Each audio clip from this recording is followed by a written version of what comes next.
ಓಂ ಸರ್ವಸ್ಮ ಆತ್ಮನೇ ನಮಃ. ಶ್ರೀ ಗುರುಭ್ಯೋ ನಮಃ. ಮಹಾಭಾರತ ಪ್ರವಚನ ಸರಣಿಯಲ್ಲಿ 1281ನೇ ಅನುಶಾಸನ ಪರ್ವದ 214ನೇ ಭಾಗವನ್ನು ಇವತ್ತು ನಾವು ಶ್ರವಣ ಮಾಡಬೇಕಾಗಿದೆ.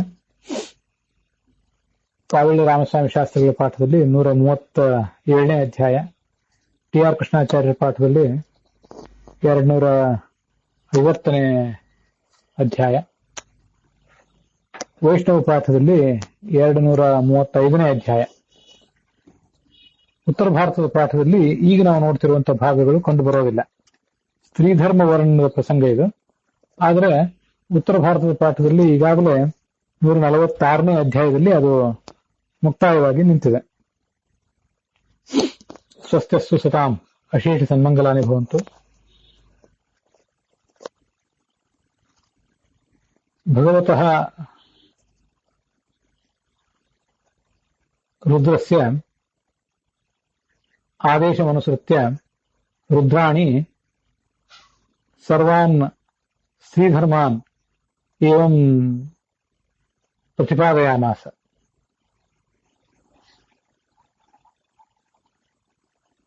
ಸ್ತ್ರೀಯಃ ಪತಿರೇವ ದೈವತಂ ತಸ್ಮಾತ್ ಪತಿಪರಾಭೂತ್ವ ತಮೇವ ಪತಿಂ ಸವೈವ ಪರಿಚರೇತ್ ಸ್ತ್ರೀ. ಅನೇನೇವ ಮಾರ್ಗೇಣ ಸಾ ಧರ್ಮಭಾಗಿನಿ ಭವತಿ ಪತಿವ್ರತಾ ಇತಿ ಯಶಃ ಕೀರ್ತಿಂಚ ಪ್ರಾಪ್ನುಯಾತ್.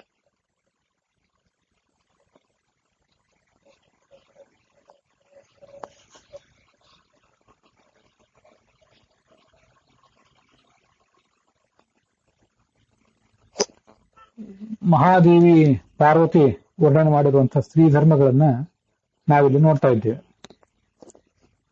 ಪತಿಮತ್ಯ ದಿವಾರಾತ್ರಂ ವೃತ್ತಾಂತಂ ಶ್ರೂಯತಾಂ ಶುಭಂ ಅಂತ ಪಾರ್ವತಿ ಆ ಧರ್ಮಗಳನ್ನ ವರ್ಣನೆ ಮಾಡ್ತಾ ಇದ್ದಾಳೆ.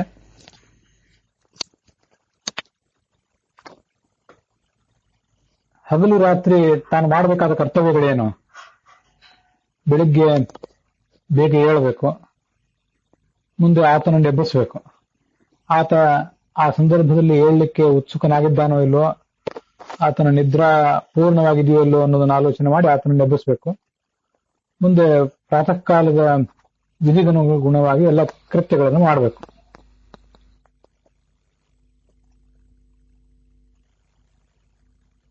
ಆಹಾರ ಇತ್ಯಾದಿಗಳನ್ನ ಸಿದ್ಧಪಡಿಸಬೇಕು. ಪತಿಗೆ ಸಂತೋಷ ಆಗುವಂತೆ ನಡೆದುಕೊಳ್ಳಬೇಕು. ಆತ ಹೊರಗೆ ಹೊರಟಾಗ ಏನು ಕಾರ್ಯಗಳನ್ನು ಆತ ಮಾಡಬೇಕಾಗಿದೆ ಅಂತ ಅನ್ನೋದನ್ನ ಆತ ಅಪೇಕ್ಷೆ ಪಡ್ತಾನೆ ಅನ್ನೋದನ್ನು ತಿಳ್ಕೊಂಡು ಅದರಂತೆ ಎಲ್ಲ ಕೃತ್ಯಗಳನ್ನು ಕೂಡ ಮಾಡಬೇಕು. ಮನೆಯಲ್ಲಿ ಅನೇಕ ಜನ ಪರಿಚಾರಕರು ಇದ್ದಿರಬಹುದು. ಹಾಗಾದ್ರೂ ಕೂಡ ಗಂಡ ಮನೆಗೆ ಬಂದಾಗ ಆ ಪರಿಚಾರಕರ ಜೊತೆಯಲ್ಲಿ ಎದ್ದು ಅವನ ಶ್ರಮ ಪರಿಹಾರಕವಾದಂತಹ ಕಾರ್ಯಗಳನ್ನೆಲ್ಲ ತಾನೇ ಮಾಡಬೇಕು. ಸ್ವಯಂ ಕುರ್ವೀತ ಸಂಪ್ರೀತ್ಯ ಅಂತ ಹೇಳ್ತಾರೆ. ಪಾದ್ಯ ಅಂದ್ರೆ ಕಾಲು ತೊಳ್ಕೊಳ್ಳಿಕ್ಕೆ ನೀರು, ಆಸನ, ಶಯನ ಇತ್ಯಾದಿ ಎಲ್ಲವನ್ನೂ ಕೂಡ ಆತನ ಮನಸ್ಸಿಗೆ ಹಿತ ಆಗುವಂತೆ ಮಾಡಬೇಕು. ಅತಿಥಿಗಳು ಬಂದ್ರೆ ಮನೆಗೆ, ಈ ಅತಿಥಿಗಳು ಯಾಕೆ ಬಂದಿದ್ದಾರೆ ಅಂತ ಗೊಣಗದೆ ಸಂತೋಷ ಪಡಬೇಕು.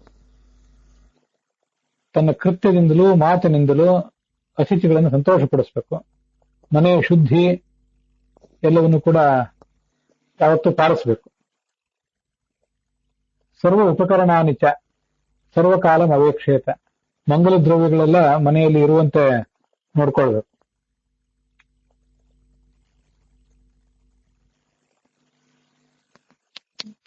ಪತಿಗೆ ಧರ್ಮಪರಳಾಗಿದ್ದು ಸಹಾಯ ಮಾಡಬೇಕು. ಆತ ಏನಾದರೂ ಅರ್ಥಕ್ಕೆ ಸಂಬಂಧಪಟ್ಟಂತಹ ಉದ್ಯೋಗ ವ್ಯವಹಾರಗಳಿಗೆ ಸಂಬಂಧಪಟ್ಟಂತಹ ಕಾರ್ಯವನ್ನು ಮಾಡುವುದಿದ್ರೆ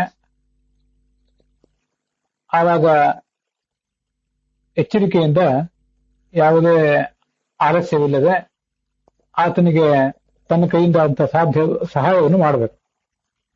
ಕೇವಲ ಮನೆ ಕೆಲಸ ಮಾತ್ರ ಅಲ್ಲ, ಆತನಿಗೆ ಅನುಕೂಲ ಆಗುವಂತೆ ಉಳಿದ ವ್ಯವಹಾರಗಳನ್ನು ಕೂಡ ನೋಡ್ಕೊಳ್ಳಿಕ್ಕೆ ಸಹಾಯ ಮಾಡಬೇಕು.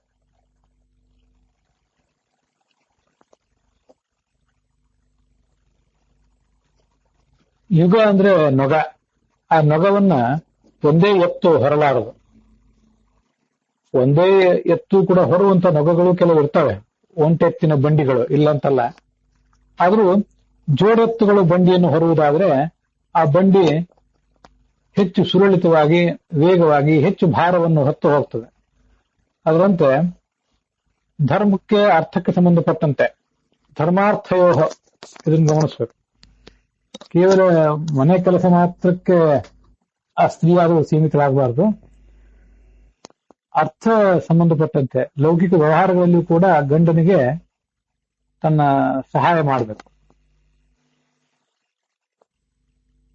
ಗಂಡನ ಜೊತೆಗೆ ಹೊರಗೆ ವಿಹಾರಕ್ಕೆ ಹೋಗುವ ಪ್ರಸಂಗ ಬಂದಾಗ ಅವನ ಮನಸ್ಸನ್ನ ತಿಳಿದುಕೊಂಡು ಆತನ ಇಂಗಿತಕ್ಕನುಸಾರವಾಗಿ ತನ್ನನ್ನು ಹಿತಮಿತವಾಗಿ ಸಿಂಗರಿಸಿಕೊಂಡು ಮುಗುಳ್ನಗೆಯೊಂದಿಗೆ ಮಾತನಾಡ್ತಾ ಆತನನ್ನು ಸಂತೋಷಪಡಿಸಬೇಕು. ಕಠೋರವಾದ ಮಾತುಗಳು ಯಾವತ್ತೂ ಇರಬಾರದು.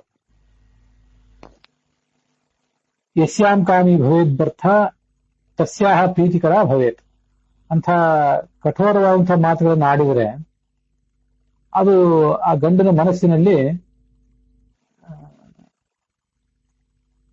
ದುಃಖಕ್ಕೆ ಕಾರಣ ಆಗಿತ್ತು.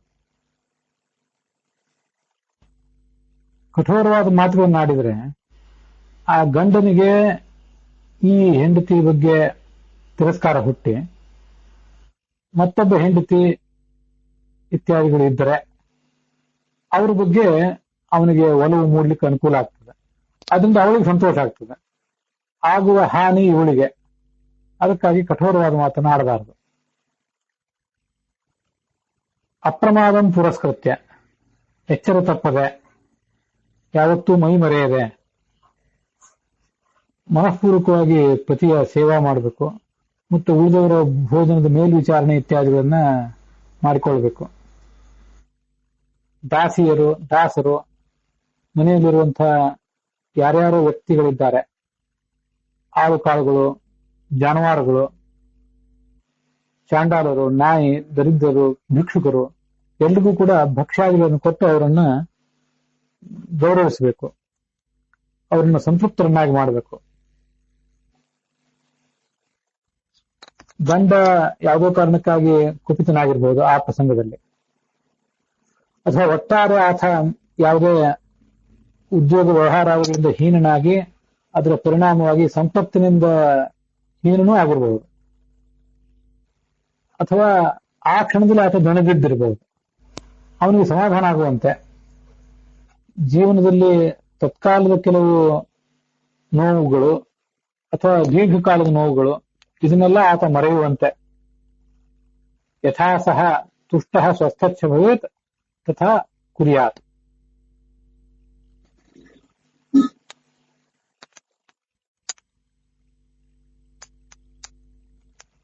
ಕುಟುಂಬದ ಚಿಂತೆ ನಡೆದಾಗ ವಿವಾದೇವ ಅರ್ಥ ಸಂಶಯ. ಅರ್ಥ ಅಂತಂದ್ರೆ ಉದ್ಯೋಗ ವ್ಯವಹಾರಗಳು ಅಥವಾ ಯಾವುದಾದ್ರೂ ಒಂದು ವಿಷಯ, ಅದರ ಬಗ್ಗೆ ಏನಾದರೂ ಸಂಶಯ ಬಂದಾಗ ಆಹೂತಾರ್ಥ ಸಹಾಯಾರ್ಥಂ ತದಾ ಪ್ರಿಯಹಿತಂ ವದೇತ್. ಆ ಗಂಡ ಅವಳನ್ನು ಕರೆದರೆ, ಅವಳ ಅಭಿಪ್ರಾಯವನ್ನು ಕೇಳಿದರೆ ತನ್ನ ಅಭಿಪ್ರಾಯವನ್ನು ಹೇಳಬೇಕು.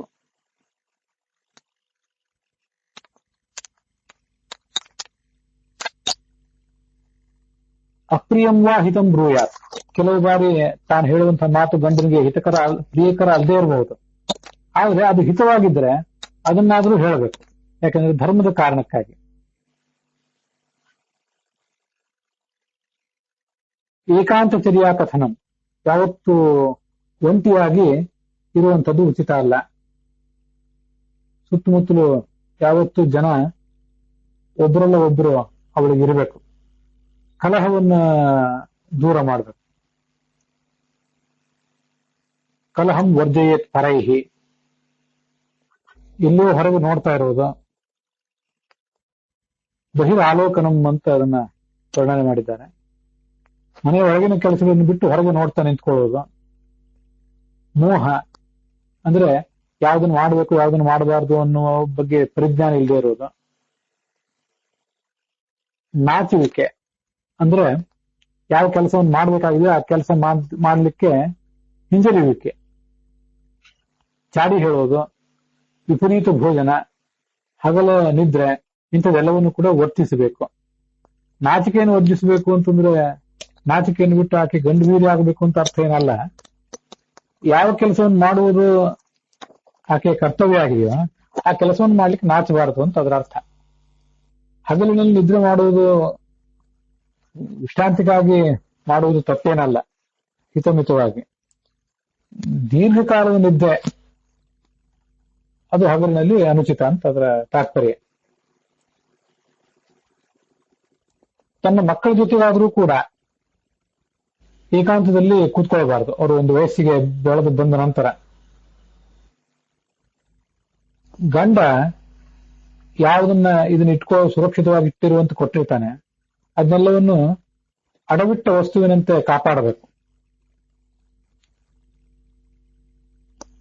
ವಿಸ್ಮೃತಂಬ ಕೆಲವು ಬಾರಿ ಯಾವುದೋ ವಸ್ತುವನ್ನ ಆತ ಮರೆತು ಬಿಡಬಹುದು, ಎಲ್ಲೋ ಇಟ್ಟದ್ದನ್ನ. ಅದೆಲ್ಲದ್ರ ಬಗ್ಗೆ ಈಕೆಗೆ ಗಮನ ಇರಬೇಕು.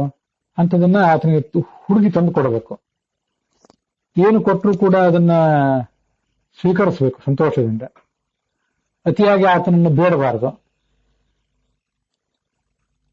ಅಸೂಯೆ ಪಡಬಾರದು, ದೂರದಿಂದ ಎಲ್ಲ ಪರಿತ್ಯಾಗ ಮಾಡಬೇಕು. ಗಂಡನ ಯೋಗಕ್ಷೇಮವನ್ನು ಯಾವತ್ತೂ ನೋಡ್ಬೇಕು.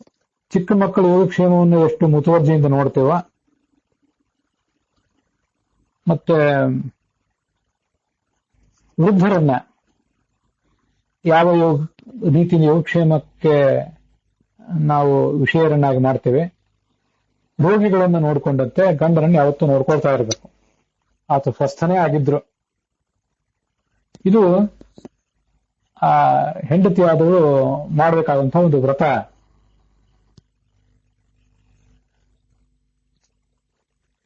ಏತ ಪ್ರತಿವ್ರತ ವೃತ್ತಂ ಉಕ್ತಂ ದೇವ ಸಮಾಸತಃ.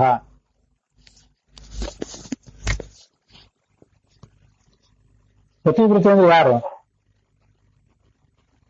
ಪತಿಯ ಬಗ್ಗೆ ಅವಳಿಗೆ ಏನು ಆಸೆ ಇರ್ತದೆ, ಪತಿಯ ಬಗ್ಗೆ ಒಂದು ಕಾಮ ಗೌರವ ಏನಿರ್ತದೆ, ಅಂಥ ಗೌರವವನ್ನು ಆ ಒಂದು ಗಮನವನ್ನ ಯಾವುದೇ ಭೋಗಕ್ಕೆ, ಯಾವುದೇ ಐಶ್ವರ್ಯಕ್ಕೆ, ಸುಖಕ್ಕೆ ಅವಳು ಕೊಡಬಾರದು. ಗಮನ ಯಾವತ್ತೂ ಕೂಡ ಗಂಡನ ಬಳಿಗೆ, ಗಂಡನ ಕಡೆಗೆ ಇರಬೇಕು. ಅದು ಪಾತಿವ್ರತ್ಯ. ಅವನೇ ಬಂಧು, ಅವನೇ ಗತಿ ಅಂಥ ಒಂದು ಚಿಂತಕ ಮತ್ತಾರೂ ಕೂಡ ಇಲ್ಲ. ಜಾತಿಷ್ವಪಿ ಚ ವೈ ಸ್ತ್ರೀತ್ವಂ ವಿಶಿಷ್ಟಮಿತಿ ಮೇ ಮತಿಹೇ. ಎಲ್ಲಾ ಜಾತಿಗಳಲ್ಲಿಯೂ ಕೂಡ ಈ ಸ್ತ್ರೀತ್ವ ಅಂತ ಅನ್ನೋದೊಂದು ಶ್ರೇಷ್ಠವಾದ ಜಾತಿ ಅಂತ ನನ್ನ ಅಭಿಪ್ರಾಯ.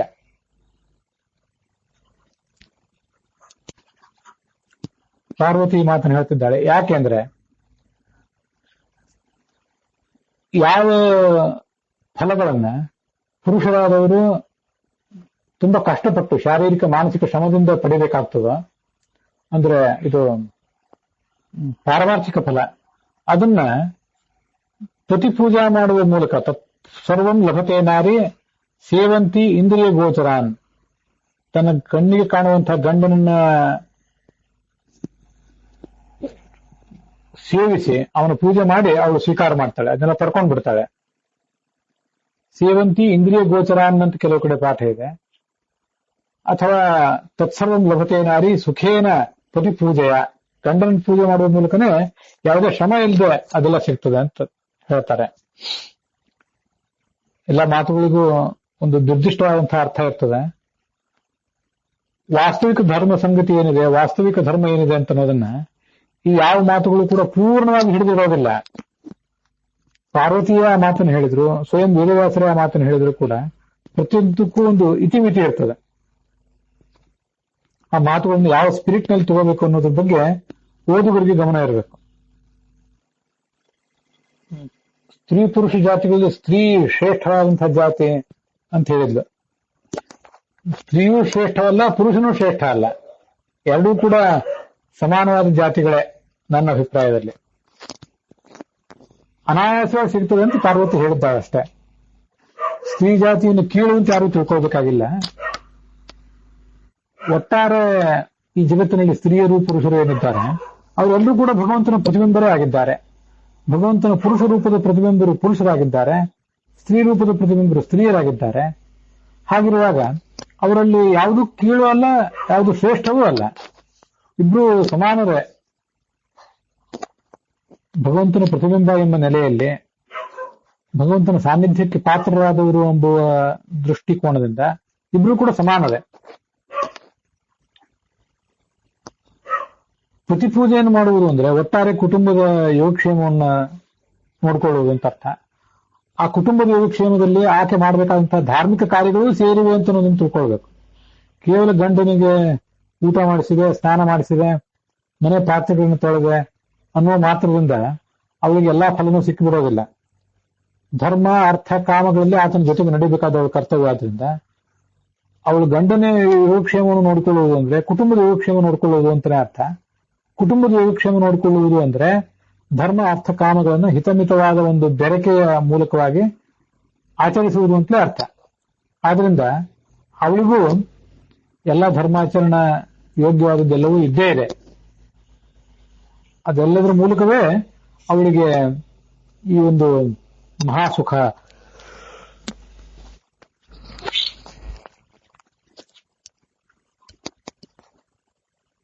ಯಥಾಸುಖಂ ಪತಿಮತಿ, ಆ ಪತಿಗೆ ಅನುಕೂಲವಾಗಿದ್ದು ಎಲ್ಲ ಸಂಗತಿಗಳನ್ನು ಕೂಡ ಅವಳು ಪಡ್ಕೋತಾಳೆ.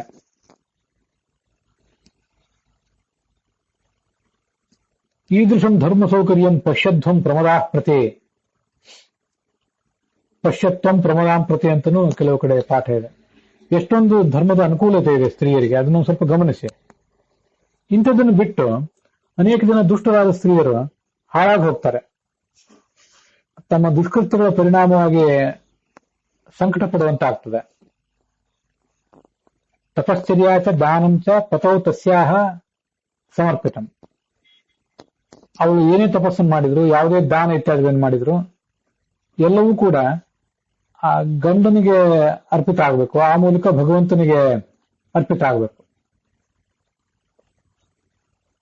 ರೂಪಂ ಕುಲಂ ಯಶಸ್ ತೇಜ ಸರ್ವಮಸ್ಮಿನ್ ಪ್ರತಿಷ್ಠಿತಂ. ಆ ಹೆಣ್ಣಿನ ರೂಪ, ಅವಳ ಕುಲ, ಅವಳ ಯಶಸ್ಸು, ಮತ್ತೆ ನಾಳೆ ಪಡಿಬೇಕಾಗಿರುವಂತಹ ಸದ್ಗತಿ, ಅದೆಲ್ಲವೂ ಕೂಡ ಈತನನ್ನು ಅವಲಂಬಿಸಿದೆ, ಗಂಡನನ್ನು ಅವಲಂಬಿಸಿದೆ. ಇಷ್ಟೆಲ್ಲ ಶುಭಾಚಾರಗಳನ್ನ, ಶ್ರೇಷ್ಠ ಆಚಾರಗಳನ್ನ ಅಳವಡಿಸಿಕೊಂಡದ್ದಾದ್ರೆ ಗಂಡನ ಜೊತೆಗೇನೆ ಸದ್ಗತಿಯನ್ನು ಪಡಿತಾಳೆ.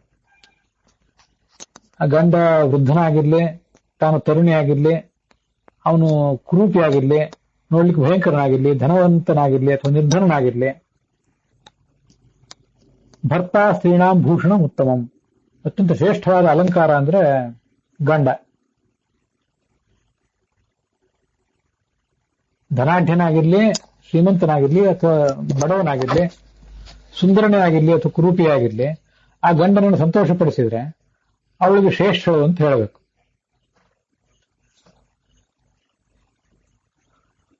ದರಿದ್ರ, ಕುರೂಪಿ, ಮೂರ್ಖ, ಕುಷ್ಠರೋಗ ಇದ್ದವನು, ಇಂಥವರನ್ನೆಲ್ಲ ಸೇವಿಸಿ ಅನೇಕ ಜನ ಪತಿವ್ರತಾ ಸ್ತ್ರೀಯರು ಸದ್ಗತಿಯನ್ನು ಪಡೆದಿದ್ದಾರೆ.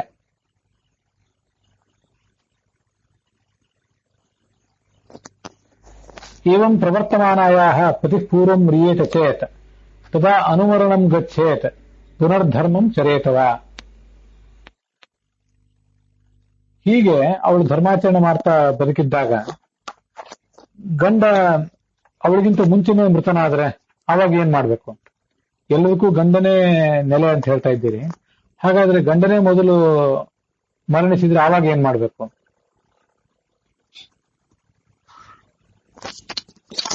ತದಾ ಅನುಮರಣಂ ಗಚ್ಚೇತ್ ಪುನರ್ಧರ್ಮಂ ಚರೇತವ. ತಾನು ಅವನನ್ನು ಅನುಸರಿಸಿ ಪ್ರಾಣ ಬಿಡಬೇಕು, ಅಥವಾ ಧರ್ಮಾಚರಣವನ್ನ ಅವನನ್ನ ಅಗಲಿ ಇದ್ರೂ ಕೂಡ, ವೈಧವ್ಯದ ಜೀವನ ನಡೆಸಿದ್ರು ಕೂಡ ಧರ್ಮಾಚರಣವನ್ನು ಮಾಡಬೇಕು. ಇದೆಲ್ಲ ಆ ಸ್ತ್ರೀಯರಿಗೆ ಸಂಬಂಧಪಟ್ಟಂತಹ ಧರ್ಮದ ಒಂದು ವಚನ. ಈಗ ಕೇಳುವುದನ್ನೆಲ್ಲ ನೀವು ಕೇಳಬೇಕು. ಇದ್ರ ಬಗ್ಗೆ ಗಂಡನನ್ನ ಅನುಸರಿಸಿ ಅವಳು ಕೂಡ ಪ್ರಾಣ ಬಿಡಬೇಕು ಅನ್ನೋ ಇತ್ಯಾದಿ ಮಾತುಗಳ ಬಗ್ಗೆ ನಾನು ಕೆಲವು ವಿಮರ್ಶೆಗಳನ್ನು ಹೇಳಬೇಕಾಗಿದೆ. ಇದನ್ನು ಯಾವ ಅರ್ಥದಲ್ಲಿ ತಗೊಳ್ಬೇಕು ಅನ್ನೋದ್ರ ಬಗ್ಗೆ ಮುಂದೆ ನಾನು ವಿಮರ್ಶೆಯನ್ನು ಹೇಳ್ತಾ ಇದ್ದೀನಿ ಅನ್ನೋ ಒಂದು ಗಮನ ನಿಮಗಿದ್ದು ಈಗಿನ ಈ ಮಾತುಗಳನ್ನು ಕೇಳಬೇಕು. ಮನುಷ್ಯ ಸ್ತ್ರೀಯರು, ದೇವತಾ ಸ್ತ್ರೀಯರು, ನಾಗಸ್ತ್ರೀಯರು, ಗಂಧರ್ವ ಸ್ತ್ರೀಯರು ಅನೇಕ ಥರ ಇದ್ದವ್ರೆ. ಅವರೆಲ್ಲ ಎಲ್ಲರೂ ಕೂಡ ಶ್ರೇಷ್ಠವಾದಂತಹ ಸ್ವಭಾವ ಇದ್ದವರು. ಸೌಮ್ಯಶೀಲಾ ಶುಭಾಚಾರಾ ಸರ್ವಾ ತಾಸಾಂ ಭವಂತಿ ಚ ಯಥಾ ಶುದ್ಧಂ ಪ್ರವಕ್ಷ್ಯಾಮಿ ಸ್ತ್ರೀಣಾಂ ಧರ್ಮಂ ಮಹೇಶ್ವರ. ಶುದ್ಧಂ ಅಥವಾ ಶುಭಂ ಅಂತನೂ ಪಾಠ ಇದೆ. ಸೌಮ್ಯವಾದಂತಹ ಆಚರಣೆ ಉಳ್ಳವರು, ಪಾತಿವೃತ್ಯ ಉಳ್ಳವರು, ಇವರೆಲ್ಲ ದೇವತಾ ಸ್ತ್ರೀಯರು, ಗಂಧರ್ವ ಸ್ತ್ರೀಯರು, ನಾಗಸ್ತ್ರೀಯರು ಆಗಿರ್ತಾರೆ. ಇನ್ನು ಕೆಲವರು ಸ್ತ್ರೀಯರು ರಾಕ್ಷಸ ಸ್ತ್ರೀಯರು, ಪಿಶಾಚ ಸ್ತ್ರೀಯರು ಎಲ್ಲ ಇದ್ದಾರೆ. ಅವರ ನಡತೆ ಕುರಿತಾಗಿ ಕೂಡ ನಾನೊಂದು ವರ್ಣನೆ ಮಾಡುವಳಿದ್ದೇನೆ. ಅದನ್ನು ಕೇಳು. ಈ ವರ್ಣನವನ್ನು ಕೇಳಿ ಅಂತ ದುರ್ಗುಣಗಳನ್ನು ಬಿಟ್ಟು ಸ್ತ್ರೀಯರಾದವರು ಸನ್ಮಾರ್ಗದಲ್ಲಿ ಇರಬೇಕು.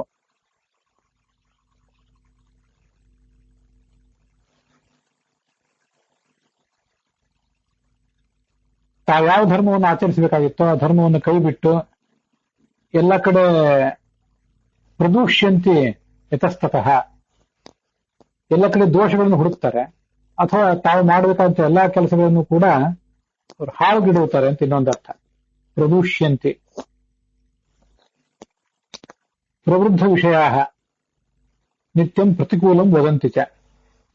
ಎಲ್ಲಾ ಥರದ ಅನುಕೂಲಗಳೇನೋ ಇರ್ತವೆ. ಅಷ್ಟು ಅನುಕೂಲ ಇದ್ರೂ ಕೂಡ ಯಾವ ಅನುಕೂಲಗಳನ್ನು ಪರಿಗಣಿಸೋದಿಲ್ಲ, ಅನನುಕೂಲಗಳನ್ನೇ ನೋಡ್ತಾರೆ. ಇದ್ದ ಅನುಕೂಲಗಳನ್ನು ಲೆಕ್ಕ ಹಾಕದೆ ಅನನುಕೂಲಗಳನ್ನು ಪಟ್ಟಿ ಮಾಡ್ತಾ ಕೂತ್ಕೋತಾರೆ. ಪ್ರತಿಯೊಂದಕ್ಕೂ ವಿರುದ್ಧವಾಗಿ ಮಾತನಾಡ್ತಾರೆ, ವಸ್ತುಗಳನ್ನು ಹಾಳು ಮಾಡ್ತಾರೆ. ಅರ್ಥ ಅಂತಂದ್ರೆ ಇಲ್ಲಿ ವಸ್ತುಗಳು ಅಂತ ಮಾತ್ರ ಅರ್ಥ ಅಲ್ಲ, ಕೆಲಸಗಳನ್ನು ಹಾಳು ಮಾಡ್ತಾರೆ. ಇಂಗ್ಲಿಷ್ನಲ್ಲಿ ಅರ್ಥ ಈಗ ಥಿಂಗ್ ಅಂತ ಹೇಳ್ತಾರೆ, ಥಿಂಗ್ ಅನ್ನೋ ಶಬ್ದವನ್ನು ಪ್ರಯೋಗ ಮಾಡ್ತಾರೆ. ಥಿಂಗ್ಸ್ ಅಂದ್ರೆ ಕೇವಲ ವಸ್ತುಗಳಲ್ಲ, ಅನೇಕ ಕೆಲಸಗಳನ್ನು ಥಿಂಗ್ ಅಂದ್ರೆ ಕರ್ಸ್ಕೊತಾವೆ ಇಂಗ್ಲಿಷ್ನಲ್ಲಿ. ಹಾಗೆ ಥಿಂಗ್ ಅಂದ್ರೆ ಇಂಗ್ಲಿಷ್ನಲ್ಲಿ ಏನೇನೇನು ಹೇಳ್ತಾರೋ ಅವೆಲ್ಲವೂ ವಸ್ತುಗಳು. ಸ್ವಬುದ್ಧಿನಿರತಾ ಭೂತ್ವಾ ಜೀವಂತಿ ಚ ಯಥಾಯಥ. ತಮಗೆ ಹೇಗೆ ಬೇಕೋ ಹಾಗೆ ವರ್ತಿಸ್ತಾರೆ ಹೊರತು ಧರ್ಮ ಏನ್ ಹೇಳಿದೆ ಅಂತ ಅನ್ನೋದನ್ನ ಯಾವತ್ತೂ ಕೂಡ ಅವರು ಗಮನಕ್ಕೆ ತಗೊಳ್ಳೋದಿಲ್ಲ. ಗುಣವತ್ಯ ಕ್ವಚಿತ್ ಭೂತ್ವ. ಒಂದೊಂದು ಬಾರಿ ಅಂಥವರು ಕೂಡ ಮಹಾಗುಣವುಳ್ಳವರಾಗಿ ಎಲ್ಲಾ ಪೂಜಾ ಧರ್ಮ ಇತ್ಯಾದಿಗಳನ್ನು ಮಾಡ್ತಾರೆ. ಆದರೂ ತಮ್ಮ ಮೂಲ ಸ್ವಭಾವ ವಿಪರೀತವಾದ ವರ್ತನೆ ಅದನ್ನೇ ಅನುಸರಿಸಿ ಬಿಡ್ತಾರೆ. ಅನವಸ್ಥಿತ ಮರ್ಯಾದಾ, ಹೇಗೆ ಮರ್ಯಾದೆಯಿಂದ ಬದುಕಬೇಕೋ ಅದನ್ನು ಆಲೋಚನೆ ಮಾಡೋದಿಲ್ಲ.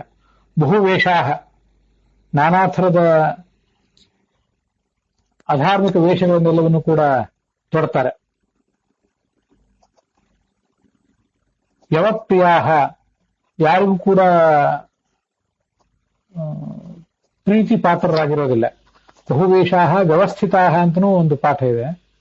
ಆ ವ್ಯವಪ್ರಿಯಾಹ ಅನ್ನೋದಕ್ಕಿಂತ ವ್ಯವಸ್ಥಿತಾಹ ಅನ್ನೋ ಪಾಠ ಹೆಚ್ಚು ಯೋಗ್ಯ. ಅಸಂತುಷ್ಟಾಶ್ಚ ಲುಬ್ಧಾಶ್ಚ, ಯಾವತ್ತೂ ತನಗೂ ಸಂತೋಷವಿರೋದಿಲ್ಲ. ಲುಬ್ಧ, ದುರಾಸೆ, ಅಸೂಯೆ, ಕ್ರೋಧ ಇದರಿಂದ ತುಂಬಿ ಉರಿತಾ ಇರ್ತಾರೆ. ಭೋಗಪ್ರಿಯರಾಗಿರ್ತಾರೆ. ಯಾರಾದ್ರೂ ಹಿತವನ್ನು ಹೇಳಿದ್ರೆ ಅದನ್ನು ದ್ವೇಷಿಸ್ತಾರೆ. ಯಾವತ್ತೂ ಗಂಡನಿಗೆ ವಿರೋಧ ಮಾಡುವುದರಲ್ಲೇ ಹಠ. ಗಂಡನನ್ನು ಅವಮಾನಿಸ್ತಾರೆ. ಪ್ರಾಯಶಃ ಅಮೃತ ಭೂಯಿಷ್ಠ, ಸುಳ್ಳನ್ನೇ ಹೇಳ್ತಾ ಇರ್ತಾರೆ ಯಾವತ್ತೂ ಕೂಡ. ಗುರುನಾಂ ಪ್ರತಿಲೋಮಕಾಹ, ಹಿರಿಯರಿಗೂ ಕೂಡ, ಗುರು ಹಿರಿಯರಾದವರಿಗೂ ಕೂಡ ತೊಂದರೆ ಆಗುವಂತೆ ಮಾಡ್ತಾರೆ. ಏವಂ ವೃತ್ತ ಸಮಾಚಾರ, ಇಂಥ ವಿಲಕ್ಷಣವಾದ ಆಚಾರ ಇದ್ದವರು ಅವರೆಲ್ಲ ಆಸುರ ಸ್ತ್ರೀಯರು ಅಂತ ತಿಳ್ಕೊಳ್ಬೇಕು. ಕಲಹಪ್ರಿಯರಾಗಿರ್ತಾರೆ. ಕ್ರೂರ ವರ್ತನೆ, ಒರಟು ಮಾತು, ದಯೆ ಇಲ್ಲವೇ ಇರುವುದು, ಲಜ್ಜಾ, ಸ್ತ್ರೀ ಸಹಜವಾದಂತಹ ಲಜ್ಜೆಯನ್ನ ತೊರೆದು ಬದುಕ್ತಾರೆ. ಪ್ರತಿಯೊಬ್ಬರಿಗೂ ನಿಸ್ನೇಹ ಕೋಪನಾಶೇವ ಭರ್ತೃಪುತ್ರ ಸ್ವಬಂಧುಷು, ಗಂಡನಿಗೆ, ಮಕ್ಕಳಿಗೆ, ಬಂಧುಗಳಿಗೆ ಪ್ರತಿಯೊಬ್ಬರಿಗೂ ಕೂಡ ಕೋಪನಾಹ ಅಂತ ಶಬ್ದ ಪ್ರಯೋಗ ಇದೆ. ಅವರಲ್ಲಿ ಗಂಡನಿಗೂ ಮತ್ತೆ ಮಕ್ಕಳಿಗೂ ಬಂಧು ಬಾಂಧವರಿಗೂ ಎಲ್ರಿಗೂ ಕೂಡ ಕೋಪ ಬರುವಂತೆ ವರ್ತನೆ ಮಾಡ್ತಾರೆ. ಇವಳ ವರ್ತನೆಯನ್ನು ನೋಡಿ ಅವರಿಗೆ ಸಹಿಸಿಕೊಳ್ಳಿಕ್ಕೆ ಆಗದೇ ಇರುವಂತೆ ವರ್ತನೆ ಮಾಡ್ತಾರೆ ಅಂತ ಒಂದರ್ಥ. ಇವರು ಸ್ವಯಂ ಆ ಗಂಡ, ಮಕ್ಕಳು, ಬಂಧುಗಳು, ಮಿತ್ರರು ಪ್ರತಿಯೊಬ್ಬರ ಬಗ್ಗೆನೂ ಕೂಡ ಕೋಪ ತಾಪದ ಪ್ರದರ್ಶನ, ಸಿಡಿಮಿಡಿ ಸ್ವಭಾವದ ಪ್ರದರ್ಶನವನ್ನು ಮಾಡ್ತಾರೆ ಅಂತ ಇನ್ನೊಂದರ್ಥ. ಘೋರಾಹ ಮಾಂಸಪ್ರಿಯಾಹ, ಕ್ರೂರವಾದಂತಹ ವರ್ತನೆ, ಮಾಂಸದ ಭೋಜನವೇ ಹೆಚ್ಚು ಪ್ರಿಯ, ಮನಸ್ಸಿಗೆ ಬಂದಂತೆ ವರ್ತಿಸ್ತಾರೆ, ಪತಿಯನ್ನು ಉಲ್ಲಂಘಿಸ್ತಾರೆ. ಬಂಧುಭಿಹಿ ಭತ್ಸಿತಾಹ ಭೂತ್ವ ಗೃಹ ಕಾರ್ಯಾಣಿ ಕುರುವತೆ, ಮನೆ ಕೆಲಸಗಳನ್ನು ಮಾಡೋದಿಲ್ಲ ಅಂತಲ್ಲ, ಯಾವಾಗಾದ್ರೂ ಬಂಧುಗಳು ಹಿರಿಯರು ಕೆಲವು ಬಾರಿ ಬಂದು ದಬಾಯಿಸಿದ್ರೆ ಆವಾಗ ಒಂದಿಷ್ಟು ಮನೆ ಕಾರ್ಯಗಳನ್ನು ಮಾಡ್ಯಾರ. ಸಹಜವಾಗಿ ಯಾವುದೇ ಮನೆ ಕಾರ್ಯವನ್ನು ಮಾಡುವುದೇ ಇಲ್ಲ ಅಂತ ಅದರ ತಾತ್ಪರ್ಯ.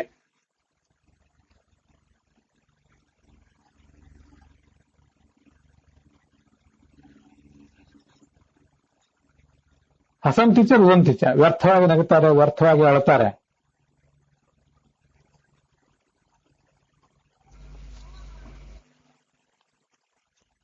ಬಂಧುಗಳ ಜೊತೆಗೆ ಕ್ಷುಲ್ಲಕವಾಗಿ ವರ್ತಿಸಿ ಅವರು ಬೈದಾಗ ತಥೈವ ಆತ್ಮವಧಂ ಘೋರಂ ವ್ಯವಸ್ಯೆಯು ನ ಸಂಶಯ, ಆತ್ಮಹತ್ಯೆನೂ ಅವರು ಮಾಡ್ಕೊಳ್ಳಿಕ್ಕೇನು ಹೆಸೋದಿಲ್ಲ. ಅದೇನು ಆತ್ಮವಧ ಅಂತಂದ್ರೆ ಇದಕ್ಕೆ ತಿಳ್ಕೊಳ್ಬೇಕು. ಪ್ರತಿಯೊಂದು ಯಾರೋ ಬೈದ್ರು, ಬಂಧು ಬಾಂಧವರು ಬೈದ್ರು ಅನ್ನೋ ಮಾತ್ರಕ್ಕೆ ಆತ್ಮಹತ್ಯೆನೇ ಮಾಡ್ಕೋತಾರೆ ಅಂತ ಅದ್ರ ತಾತ್ಪರ್ಯ ಏನೂ ಅಲ್ಲ. ಆತ್ಮಹತ್ಯೆ ಮಾಡ್ಕೊಳ್ಳುವುದು ಅಂದ್ರೆ ತನ್ನ ವ್ಯಕ್ತಿತ್ವಕ್ಕೆ ಇರುವ ಬೆಲೆಯನ್ನು ತಾನೇ ಹಾಳು ಮಾಡಿಕೊಳ್ಳುವುದು ಅಂತ ಇದು ಆತ್ಮಹತ್ಯೆ ಅನ್ನೋದಕ್ಕೆ ಅರ್ಥ. ಉನ್ನತವಾದ ಬದುಕನ್ನು ಬದುಕುವುದನ್ನು ಬಿಟ್ಟು ಕ್ಷುದ್ರವಾದ ನೀಚವಾದ ಬದುಕನ್ನು ಬದುಕುವುದು, ಇದು ಆತ್ಮಹತ್ಯೆ. ಕುಟುಂಬದ ವಸ್ತುಗಳಿಂದ, ಮನೆಯ ವಸ್ತುಗಳನ್ನೆಲ್ಲ ಹಾಳು ಮಾಡ್ತಾರೆ, ವಸ್ತುಗಳನ್ನ, ಕೆಲಸಗಳನ್ನೆಲ್ಲ ಹಾಳು ಮಾಡ್ತಾರೆ. ಅರ್ಥ ಅಂದ್ರೆ ಎಲ್ಲ ಕಡೆ ವಸ್ತು ಅಲ್ಲ, ಗಮನದಲ್ಲಿರಬೇಕು. ಕುಟುಂಬದ ಕೆಲಸ ಕಾರ್ಯಗಳನ್ನ, ವಸ್ತುಗಳನ್ನ ಹಾಳು ಮಾಡ್ತಾರೆ, ಘೋರ ಪಾಪವನ್ನೇ ಮಾಡ್ತಾರೆ.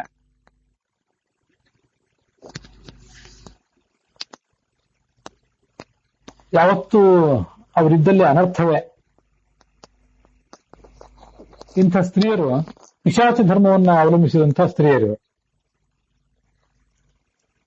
ಅಶುದ್ಧಿ, ದೇಹದಲ್ಲಿ ಮಾಲಿನ್ಯ, ಪಾನ, ಮಾಂಸ ಇತ್ಯಾದಿಗಳಲ್ಲಿ ಆಸಕ್ತಿ, ಸುಳ್ಳು ಮಾತನಾಡುವಂಥ ಸ್ವಭಾವ, ದುಷ್ಪ್ರಸಾದ ಮಹಾಕ್ರೋಧ.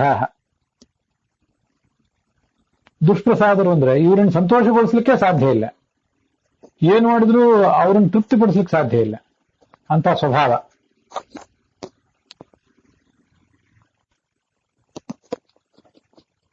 ಯಾವತ್ತೂ ಮಹಾಕ್ರೋಧ, ಸಿಟ್ಟು, ಸಿಡಿಮಿಡಿ ಸ್ವಭಾವ ವ್ಯಕ್ತಿತ್ವದಲ್ಲಿರ್ತದೆ.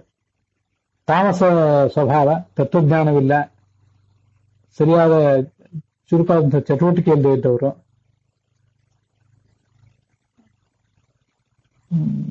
ವಿಪರೀತ ಭೋಜನ ಇತ್ಯಾದಿಗಳಲ್ಲಿ ಆಸಕ್ತರು, ತನ್ನ ಗುಣ, ರೂಪ ಇತ್ಯಾದಿಗಳ ಮೂಲಕ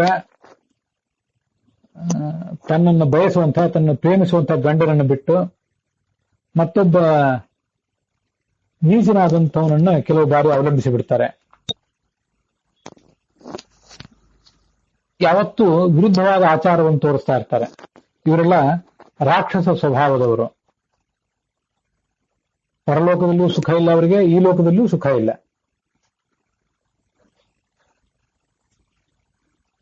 ಅಂಥವರು ಒಂದು ಕಾಲದಲ್ಲಿ ವಿಧವಾಹ ದುರ್ಭಗಾವಾಪಿ ಲಭಂತೆ ದುಃಖಮೀದೃಶಂ, ತಾವು ಮಾಡುವ ದುಷ್ಕೃತ್ಯಗಳ ಪರಿಣಾಮವಾಗಿ ವಿಧವೆಯರಾಗಿ ಬದುಕುವಂತಹ ಪ್ರಸಂಗವೂ ಬರಬಹುದು. ವಿಧವೆಯರಾಗಿ ಬದುಕುವವರಿಗೆಲ್ಲರಿಗೂ ಕೂಡ ಇದೇ ಬಂದಿರ್ತದೆ ಅಂತಲ್ಲ, ಅದನ್ನ ಮುಂದೊಂದು ಬಾರಿ ನಾನು ಹೇಳುವವನಿದ್ದೇನೆ. ಈ ವೈಧವ್ಯ ಗಂಡನನ್ನ ಅನುಸರಿಸಿ ಇವರು ಕೂಡ ಮರಣಿಸಬೇಕು ಅನ್ನೋದ್ರ ಬಗ್ಗೆ. ಆದ್ರೂ ಈಗೂ ಒಂದು ಬಾರಿ ಹೇಳಿದ್ದೇನೆ, ವಿಧವೆಯರಾದವರಿಗೆಲ್ರಿಗೂ ಇಂಥ ರಾಕ್ಷಸ ಸ್ವಭಾವ ಇರ್ತದೆ ಅಂತಲ್ಲ. ವಿಧವೆಯರಾಗುವುದಕ್ಕಾಗಲಿ ವಿಧುರರಾಗುವುದಕ್ಕಾಗಲಿ ಆಯಾ ವ್ಯಕ್ತಿಯ ಪ್ರಾರಬ್ಧ ಕರ್ಮವೇ ಕಾರಣ ಆಗಿರ್ತದೆ. ಅದನ್ನು ನಾವು ತಿಳ್ಕೊಳ್ಬೇಕು. ವ್ಯಭಿಚಾರ ಮಾಡಿದರ ಪರಿಣಾಮವಾಗಿ 1,00,000 ವರ್ಷಗಳ ಕಾಲ ತಾನೂ ನರಕಕ್ಕೆ ಹೋಗಿ ಬೀಳ್ತಾಳೆ. ತನ್ನ ವ್ಯಭಿಚಾರಕ್ಕೆ ಸಹಾಯ ಮಾಡಿದಂಥ ಆ ಜಾರ ಪುರುಷ ಅವನು ಕೂಡ ನರಕಕ್ಕೆ ಹೋಗಿ ಬೀಳ್ತಾಳೆ. ಅವನು ನರಕಕ್ಕೆ ಹೋಗಿ ಬೀಳ್ತಾನೆ. ಪ್ರತಿಂ ಪಾಪೇನ ಯೋಜಯೇತ್. ಇವು ಮಾಡಿದ ಪಾಪದ ಪರಿಣಾಮ ಆ ಗಂಡನಿಗೂ ಕೂಡ ತಟ್ಟುತ್ತದೆ.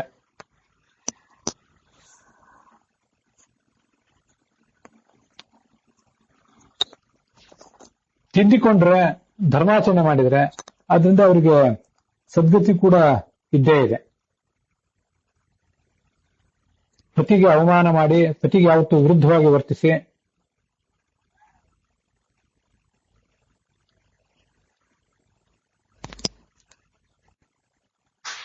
ಗಂಡ ಬದುಕಿದ್ದಾಗ ಯಾವ ರೀತಿಯಿಂದಲೂ ಆತನಿಗೆ ಉಚಿತವಾಗಿ ನಡೆದುಕೊಳ್ಳದೆ, ಭರ್ತ್ರ ಅನುಮರಣಂ ಕಾಲೇ ಯಾಹ್ ಪ್ರಕುರುವಂತಿ ತಥಾ ವಿಧಾಹ. ಗಂಡ ಸತ್ತ ಮೇಲೆ ಆತನ ಜೊತೆಗೆ ಸಹಗಮನ ಮಾಡ್ತೀನಿ ಅಂತ ಹೋಗೋರು ಅಪಹಾಸ್ಯಕ್ಕೆ ಗುರಿ ಆಗ್ತಾರೆ. ಆತ ಇದ್ದಾಗ ಆತನನ್ನು ಸರಿಯಾಗಿ ನಡೆಸ್ಕೊಳ್ಳಿಲ್ಲ, ಆತ ಮರಣಿಸುವಾಗ ಆತನ ಜೊತೆ ಸಹಗಮನ ಮಾಡ್ತೀನಿ ಅನ್ನೋದು ಯಾವುದೇ ರೀತಿಯಿಂದಲೂ ಪ್ರಯೋಜನಕರ ಅಲ್ಲ. ಮೊದಲಿಂದಲೂ ಗಂಡನ ಜೊತೆಗೆ ಪ್ರೀತಿಯಿಂದ ಬದುಕಿ ಆತನಿಗೆ ಅನುಕೂಲವಾಗಿ ಬದುಕಿದವಳು ಸಹಗಮನ ಮಾಡಿದ್ರೆ ಅವಳಿಗೂ ಸದ್ಗತಿ ಇದ್ದೇ ಇದೆ. ಊರ್ಧ್ವಂ ಗಚ್ಚಂತಿ ಸಾ ತತ್ರ ಭರ್ತ್ರ ಅನುಮರಣಂ ಗತ. ಅವರು ಯಾವ ಸದ್ಗತಿಯನ್ನು ಪಡ್ಕೊಳ್ತಾರೆ ಅನ್ನೋದಕ್ಕೆ ನಾನೇ ಸಾಕ್ಷಿಯಾಗಿದ್ದೇನೆ ಅಂತ ಹೇಳ್ತಾ ಇದ್ದಾಳೆ ಪಾರ್ವತಿ. ಪತಿ ಮರಣ ಹೊಂದಿದಾಗ ಅವಳು ಅನುಮರಣವನ್ನೇ ಹೊಂದಬೇಕು ಅಂತಿಲ್ಲ.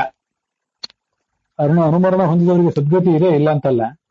ಆದ್ರೆ ವೈಧವ್ಯಂ ಧರ್ಮವಾಶ್ರಿತ, ಗಂಡ ಮರಣಿಸಿದ ಮೇಲೆ ತಾನು ಹೇಗೆ ಬದುಕಬೇಕು ಅಂತನ್ನೋದನ್ನ ತಿಳ್ಕೊಂಡು ಆ ವೈಧರ್ಮ್ಯ ಧರ್ಮವನ್ನ ಆಚರಿಸ್ತಾ ಧರ್ಮಾಚರಣೆಯನ್ನು ಮಾಡ್ತಾ ಜೀವನವನ್ನ ಸವಿಸಬಹುದು. ಅಂಥವರಿಗೂ ಕೂಡ ಸದ್ಗತಿ ಇದೆ. ಪತಿವ್ರತವಾದವಳು ಗಂಡನ್ನು ಅನುಸರಿಸಿ ನಡೆದವಳಿಗೆ ಸದ್ಗತಿ ಇದೆ. ಆ ಧರ್ಮಗಳನ್ನ, ಪತಿವ್ರತ ಧರ್ಮಗಳನ್ನ ಇಲ್ಲಿ ಹೇಳಿದ್ದೇನೆ. ಚಾಪಲ್ಯಾನ್ ಮಮ ದೇವೇಶ ತದ್ಭವಾನ್ ಕ್ಷಂತುಮರ್ಹತಿ. ಇಲ್ಲಿವರೆಗೆ ಏನು ಹೇಳಿದ್ದೇನಲ್ಲ, ಈ ಧರ್ಮವನ್ನು ನಾನೇನು ಹೇಳಿದ್ದೇನೆ ನೀನು ಹೇಳು ಅನ್ನೋ ಕಾರಣಕ್ಕಾಗಿ, ನಿನ್ನ ಒತ್ತಾಯದ ಕಾರಣಕ್ಕಾಗಿ ಹೇಳಿದ್ದೇನೆ ಹೊರತು ನಾನು ನನ್ನ ಚಾಪಲ್ಯವನ್ನ ಹೇಳಬೇಕೆಂಬ ಚಾಪಲ್ಯ, ನನ್ನ ದೊಡ್ಡಸ್ತಿಗೆಯನ್ನು ತೋರಿಸಬೇಕು ಅನ್ನುವ, ನನ್ನ ಜ್ಞಾನವನ್ನು ತೋರಿಸಬೇಕೆಂಬ ಹಂಬಲಾಗಿ ನನಗೇನೂ ಇಲ್ಲ. ಅದರಿಂದ ನನ್ನ ಚಾಪಲ್ಯವನ್ನು ನೀನು ಕ್ಷಮಿಸಬೇಕು ಅಂತ ಇದ್ದಾಳೆ ಪಾರ್ವತಿ. ಅಲ್ಲಿಗೆ ಇವತ್ತಿನ ಈ ಭಾಗ ಸಮಾಪ್ತ ಆಗ್ತದೆ. ಪಾವಳ್ಳಿ ರಾಮಸ್ವಾಮಿ ಶಾಸ್ತ್ರಿಗಳ ಪಾಠದಲ್ಲಿ 137ನೇ ಅಧ್ಯಾಯದ 67ನೇ ಶ್ಲೋಕ ಇದು. 250ನೇ ಅಧ್ಯಾಯ ಟಿ.ಆರ್. ಕೃಷ್ಣಾಚಾರ್ಯರ ಪಾಠದಲ್ಲಿ ಸಮಾಪ್ತ ಆಗ್ತಾ ಇದೆ. 235ನೇ ಅಧ್ಯಾಯ ವೈಷ್ಣವ ಪಾಠದಲ್ಲಿ ಸಮಾಪ್ತಿಯನ್ನು ಕಾಣ್ತಾ ಇದೆ. ಇವತ್ತಿನ ಭಾಗವು ಕೂಡ ಇಲ್ಲಿಗೆ ಮುಕ್ತಾಯ ಕಂಡಿದೆ.